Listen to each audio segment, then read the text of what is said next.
वहीं बरेली में सीएए का ऑल इंडिया मुस्लिम जमात के राष्ट्रीय अध्यक्ष मौलाना मुफ्ती साहबुद्दीन रजवी बरेली में कानून को लागू किए जाने का स्वागत किया है। जहां स्वागत करते हुए उन्होंने कहा कि ये कानून भारत सरकार बहुत पहले लेकर आई थी और लागू करना चाहती थी, मगर हकीकत को समझे बगैर देश भर में बड़े पैमाने पर विरोध प्रदर्शन होने की वजह से लागू नहीं हो सका।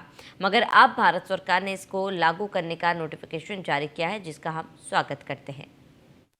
चुनाव 2024 की घोषणा से ठीक पहले केंद्र सरकार की ओर से देश में नागरिकता संशोधन अधिनियम 2019 को लागू करने संबंधी अधिसूचना जारी कर दी गई। नागरिकता संशोधन अधिनियम सीएए के तहत 31 दिसंबर 2014 से पहले भारत में बसे बांग्लादेश, पाकिस्तान और अफगानिस्तान से आए हिंदू, सिख, जैन, बौद्ध, पारसी और ईसाइयों सहित प्रताड़ना झेल चुके गैर मुस्लिम प्रवासियों को भारतीय नागरिकता देना है। ये दिसंबर 2019 से संसद में पारित हो गया था और इसे राष्ट्रपति से मंजूरी मिल गई। विधेयक भारत में भी किसी भी अल्पसंख्यक के खिलाफ नहीं है। प्रत्येक भारतीय नागरिक के अधिकारों को समान रूप से संरक्षित भी किया जाएगा। आइए अब आपको समझाते हैं कि आखिर क्या है सीएए। दिसंबर 2019 में संसद में पारित किया गया था। 1955 के नागरिकता अधिनियम में संशोधन कर किया गया था। 3 मुस्लिम देशों के अल्पसंख्यकों को मिलेगी नागरिकता। 31 दिसंबर 2014 तक आए पड़ोसी लोगों को मिलेगी नागरिकता। हिंदू, सिख, बौद्ध, जैन, ईसाई, पारसी को नागरिकता देने की बात कहता है कानून। 2019 में केंद्र सरकार ने कानून में किया था संशोधन। सीएए किसी की नागरिकता छीनने का कानून नहीं। जिन्हें धार्मिक उत्पीड़न का सामना करना पड़ा उनके लिए बना कानून। नागरिकता संशोधन अधिनियम लागू होने के बाद क्या क्या बदलेगा आपको बताते हैं।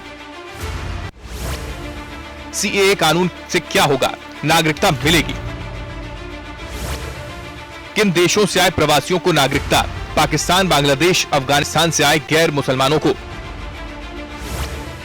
किसकी नागरिकता जाएगी? किसी की नागरिकता नहीं जाएगी। नागरिकता लेने वाला नहीं देने वाला है कानून। उधर विपक्ष सरकार पर इस कानून को लेकर कई सवाल दाग रहा है। उनका कहना है कि इससे मुसलमानों की नागरिकता छीनने का डर है। सीए का विरोध क्यों? विपक्ष ने सीए कानून को लेकर सवाल उठाए।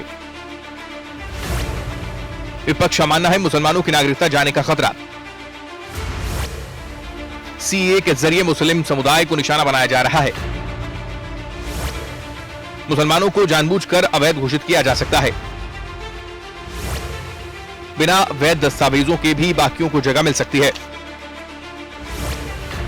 यह कानून संविधान में अनुच्छेद 14 का उल्लंघन है।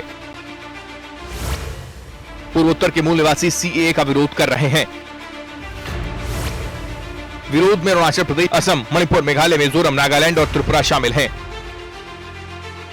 सीएए पर कांग्रेस नेता जयराम रमेश ने सोशल मीडिया पर पोस्ट शेयर कर लिखा, नियमों की अधिसूचना के लिए 9 बार एक्सटेंशन मांगने के बाद घोषणा करने के लिए जानबूझकर लोकसभा चुनाव से ठीक पहले का समय चुना गया। ऐसा स्पष्ट रूप से चुनाव को ध्रुवीकृत करने के लिए किया गया।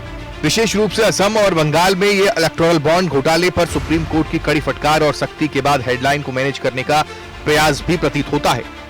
लोकसभा के चुनाव से पहले बीजेपी का ये मास्टर स्ट्रोक माना जा रहा है। राजनीतिक पंडितों का मानना है कि सीए लागू होने से बीजेपी को सीधा फायदा होगा। उधर विपक्ष चुनाव से ठीक पहले लागू होने पर सरकार की मंशा पर सवाल खड़े कर रहा है।